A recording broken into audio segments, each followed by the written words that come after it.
Hello students, welcome to the official YouTube channel of government college Mandalgarh. हमारा आज का topic है आईएसओ प्रोडक्ट कर्व, समोत्पाद वक्र। हमने पहले इंडिफरेंस कर्व का अध्ययन किया था, जिसे हम तटस्थ वक्र या उदासीनता वक्र कहते हैं। तो उदासीनता वक्र क्या था कि उदासीनता वक्र दो वस्तुओं के, उसमें हम दो वस्तुएं लेते हैं, दो वस्तुओं के उन विभिन्न संयोगों को प्रदर्शित करता है जिनसे उपभोक्ता को समान संतुष्टि मिलती है। ये हमारा इंडिफरेंस कर्व था। इस पर स्थित प्रत्येक बिंदु क्या था? समान संतुष्टि का।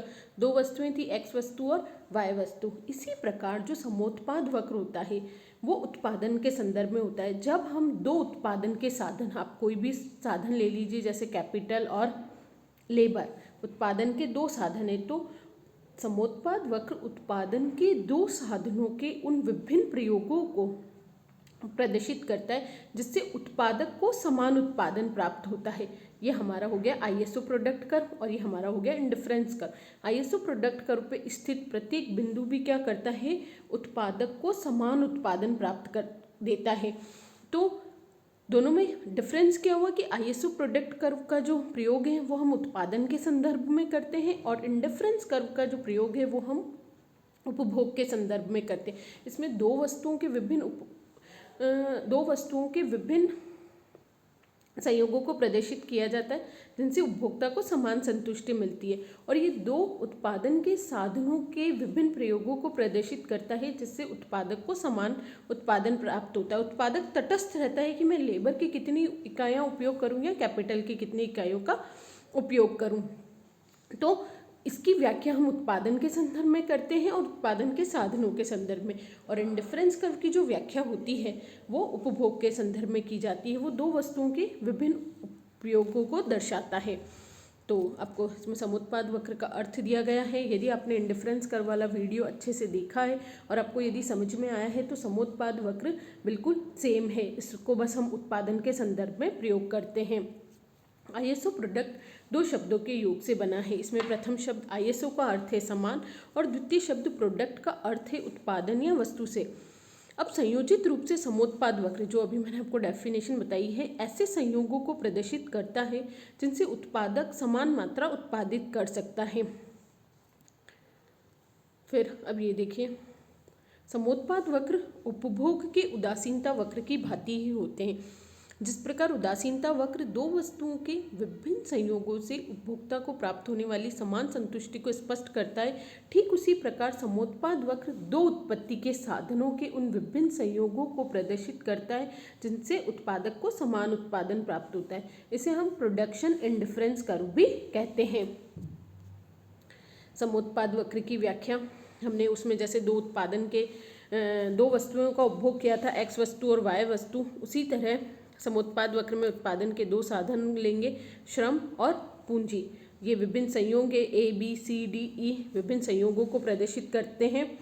और यहाँ उत्पादन की मात्रा है, उत्पादन की मात्रा कि मैं किसी भी संयोग को चुनूँ कि यदि मैं श्रम की 1 इकाई का और पूंजी की 20 इकाइयों का उपयोग करूँगी उत्पादन के लिए, तो भी उत्पादन की मात्रा कितनी होगी? 500। और इसी प्रकार यदि श्रम की इकाइयों में उत्तरोत्तर वृद्धि की जाएगी तो मुझे वाई की कुछ इकाइयों का क्या करना पड़ेगा? त्याग करना पड़ेगा। तो ये जो त्याग की दर होती है इसे ही क्या कहा जाता है?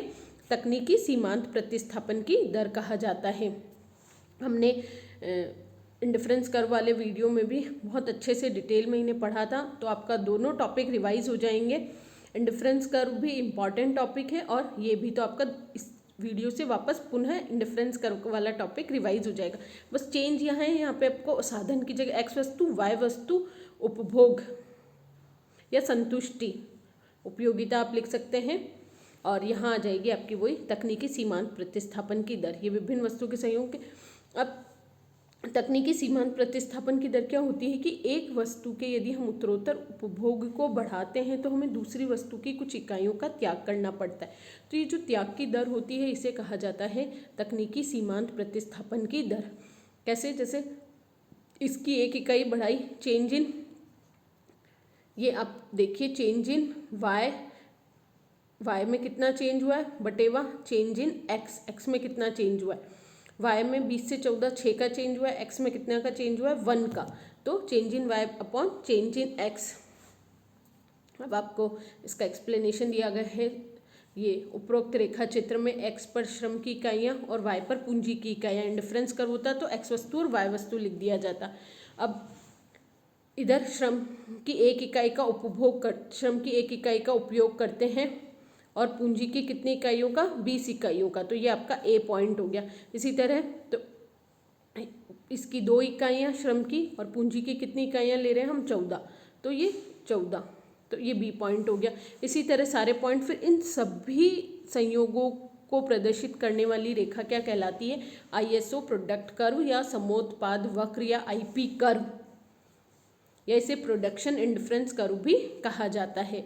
तो आप इस तरह रेखा चित्र की व्याख्या करेंगे कि एक्स एक्स पर साधन की इकाइयाँ, श्रम की इकाइयाँ दर्शाई गई है, y एक्सिस पर पूंजी की इकाइयाँ दी गई हैं, ABCDE इन विभिन्न संयोगों को प्रदर्शित करते हैं जिससे उत्पादक को समान उत्पादन प्राप्त होता है। और जो IP कर्व है ये हमारा ISO प्रोडक्ट कर्व या इंडिफरेंस प्रोडक्शन कर्व है। अब ये दिया गया है, इसे हम बोलते हैं मानचित्र, समोत्पाद वक्र का मानचित्र। जैसे उदासीनता मानचित्र था, इसे समोत्पाद वक्र का मानचित्र। जब बहुत सारे समोत्पाद वक्र को एक ही रेखा चित्र पर प्रदर्शित किया जाता है तो उसे हम कहते हैं समोत्पाद मानचित्र।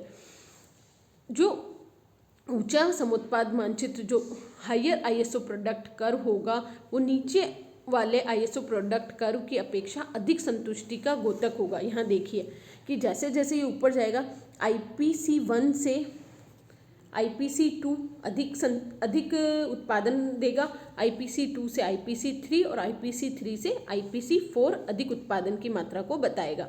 तो आपको यहाँ दिया गया है जैसे 500, 1000, 1500 और 2000 इकाई।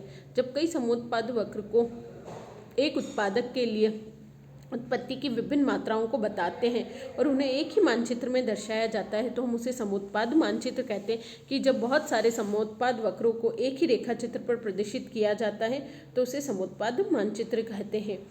नीचे समोत्पाद वक्र उत्पादन की कम मात्रा तथा ऊंचे समोत्पाद वक्र उत्पादन की अधिक मात्रा को बताते हैं। ये उपरोक्त मानचित्र से आपको स्पष्ट हो रहा है कि जो नीचे वाला समोत्पाद मानचित्र, नीचे वाला जो समोत्पाद वक्र है IPC1, ये कम उत्पादन की मात्रा को दर्शा रहा है और IPC2 अधिक उत्पादन की मात्रा को, और IPC3 उससे भी अधिक उत्पादन की। तो जैसे जैसे बढ़ता जाता है तो वैसे वैसे वो अधिक उत्पादन की, ऊंचा IPC कर्व नीचे IPC कर्व की अपेक्षा अधिक उत्पादन की मात्रा को दर्शाएगा।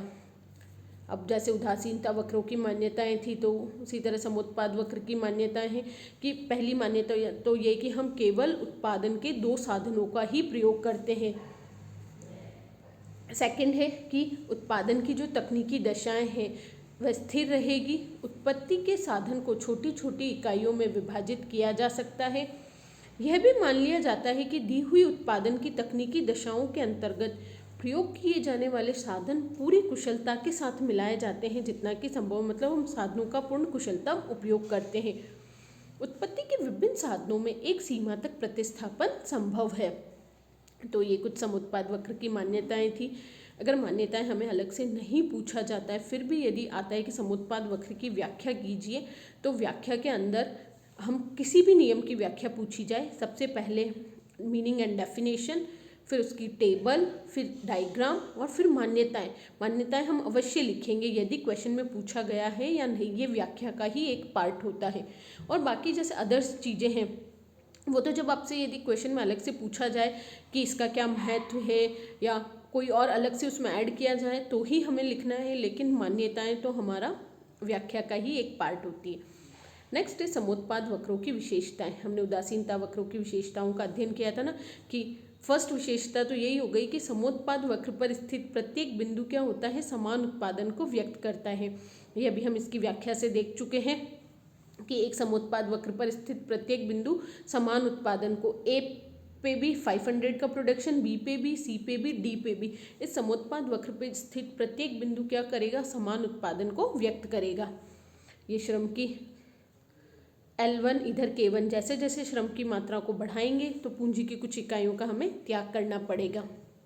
तो ये हो गया आपका समुत्पाद वक्र पर स्थित प्रत्येक बिंदु समान उत्पादन को व्यक्त करता है। सेकंड है समुत्पाद वक्र बाएं से दाएं नीचे की ओर घिरता है। ये जो इसका स्लोप होता है ये हमेशा बाएं से दाएं नीचे की ओर घिरा हुआ होता है। तो इसका क्या रीज़न होता है? पहला तो कि हम जैसे जैसे उत्पादन की एक साधन की इकाइयों को बढ़ाते हैं हमें दूसरे साधन की कुछ इकाइयों का त्याग करना पड़ता है। तो ये जो समुत्पाद वक्र का ढाल होता है ये बाएं से दाएं नीचे की ओर होता है। मात्रा को बढ़ाते हैं तो हमें दूसरे साधन की मात्रा को घटाना पड़ता है। समुत्पाद वक्र का कभी भी पॉजिटिव स्लोप नहीं हो सकता। समुत्पाद वक्र कभी भी हॉरिजॉन्टल नहीं हो सकता। समुत्पाद वक्र कभी भी हॉरिजॉन्टल नहीं हो सकता और ना ही समुत्पाद वक्र कभी भी वर्टिकल हो सकता है, क्योंकि ये क्या कर रहा है, दो उत्पादन के साधनों के विभिन्न संयोगों को प्रदर्शित करता है।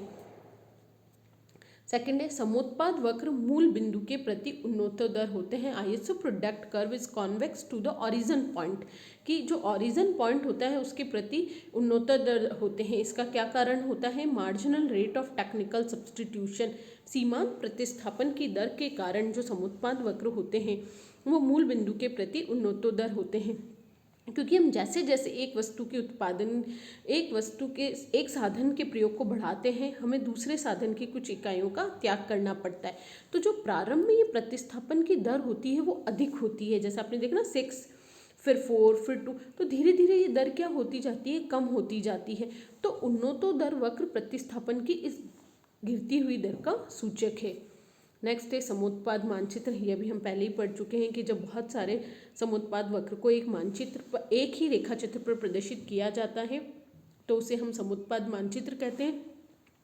ऊंचा आईपीसी कर्व नीचे आईपीसी कर्व की अपेक्षा अधिक उत्पादन की मात्रा को व्यक्त करता है। नेक्स्ट है हमारा दो समुत्पाद वक्र कभी भी एक दूसरे को काटते नहीं है। समुत्पाद वक्र जैसे ये IPC1 है या IPC2 है तो ये हमेशा इसी तरह बनेंगे। ऐसा नहीं हो सकता कि दो समुत्पाद वक्र एक दूसरे को काटते हुए हो। समुत्पाद वक्र कभी भी अक्षों को स्पर्श नहीं करता। समुत्पाद वक्र हम कभी भी इस तरह नहीं बनेगा कि वो या तो x एक्सिस को करे या y एक्सिस को करे। समुत्पाद वक्र कभी भी इस तरह से नहीं हो सकते। क्योंकि समुत्पाद वक्र क्या है, दो वस्तुओं के विभिन्न संयोगों को प्रदर्शित करता है। यदि वो OY अक्ष को प्रदर्शित अक्ष को स्पर्श करेंगे तो श्रम की मात्रा शून्य हो जाएगी। और IPC की क्या मान्यता है कि दो साधनों का प्रयोग आवश्यक है। तो यदि वो किसी भी एक एक्सिस को टच करते हैं तो उससे क्या होगा कि उस इकाई के प्रयोग की मात्रा शून्य हो जाएगी, और ऐसा नहीं होता है। समुत्पाद वक्र से परिधि रेखाओं का निर्माण, जो formation of ridge line from ISO product curve, एक होता है रीजन ऑफ इकोनॉमिक प्रोडक्शन, श्रेष्ठ उत्पादन का क्षेत्र। अब ये जैसे बहुत सारे IPC कर्व है, IP1 IP2 IP3, इनसे हमें क्या करना है, परिधि रेखा का निर्माण करना है। तो प्रत्येक IP कर्व का ऊपरी बिंदु और इनका मतलब सबसे हाईएस्ट पॉइंट और सबसे लोएस्ट पॉइंट, ऊपरी बिंदुओं को मिलाने पर अपर परिधि रेखा, और जो इसका सबसे लोएस्ट पॉइंट है उनको मिलाने पर क्या बनती है, निचली परिधि रेखा होती है। और इन दोनों परिधि रेखाओं के जो बीच का क्षेत्र होता है उसे आर्थिक उत्पादन का क्षेत्र कहा जाता है, the region of economic production. तो उपयुक्त रेखा चित्र में IP1 समुत्पाद वक्र D तथा A बिंदु, ये देखिए D बिंदु और A बिंदु, तथा IP2 वक्र E बिंदु तथा B बिंदु, तथा इसी तरह IP3 वक्र पर F तथा C बिंदु पर पीछे की ओर झुकता होता है। अब जब हमें इन्हें मिला देंगे, जैसे आपने DEF को इसको मिलाया तो ये ऊपरी परिधि रेखा, और ABC को मिलाया तो ये निचली परिधि रेखा। तो समुत्पाद वक्र के केवल वे भाग जो ऋज रेखाओं के बीच में है उत्पादन के लिए प्रयुक्त हैं, कि जो हमारा केवल इसके अंदर का जो भाग है वो उत्पादन के लिए प्रयुक्त है। फिर यदि उत्पत्ति के साधन पूर्ण स्थानापन्न होंगे, ये सेम हमने उसमें भी पढ़ा था इंडिफरेंस कर्व में, कि यदि अगर उत्पत्ति के साधन पूर्ण स्थापन है, एक साधन को दूसरे साधन से पूर्णतया सब्सटीट्यूट किया जा सकता है, तो 45 डिग्री के कोण के समान होगा IP कर्व का। और यदि उत्पत्ति के साधन पूर्ण पूरक है तो समोत्पाद वक्र 90 डिग्री के आकार में पाए जाते हैं। लेकिन ये जो दोनों ही धारणाएं हैं वो काल्पनिक है, व्यवहारिक जीवन में ऐसा नहीं होता है। तो इस वीडियो में हमने क्या अध्ययन किया कि आईएसओ प्रोडक्ट कर्व क्या होता है। तो वो दो उत्पादन के साधनों के उन विभिन्न संयोगों को प्रदर्शित करता है जिससे उत्पादक को समान उत्पादन प्राप्त होता है। फिर उसमें सेम कि दो उत्पादन के एक्स साधन और वाई साधन, या हम बोले श्रम और पूंजी। तो श्रम की जैसे जैसे हम उत्तरोत्तर इकाइयों को बढ़ाते हैं, समान वृद्धि करते हैं, तो हमें पूंजी की कुछ इकाइयों का त्याग करना पड़ता है। तो जो ये त्याग की दर है वो तकनीकी हमारे सीमांत प्रतिस्थापन की दर कहलाती है। और फिर इसकी विशेषताएं थी। तो इस वीडियो से रिलेटेड यदि आपकी कोई भी क्वेरी है तो आप मुझे यूट्यूब कमेंट बॉक्स या व्हाट्सएप ग्रुप पर पूछ सकते हैं। Thank you.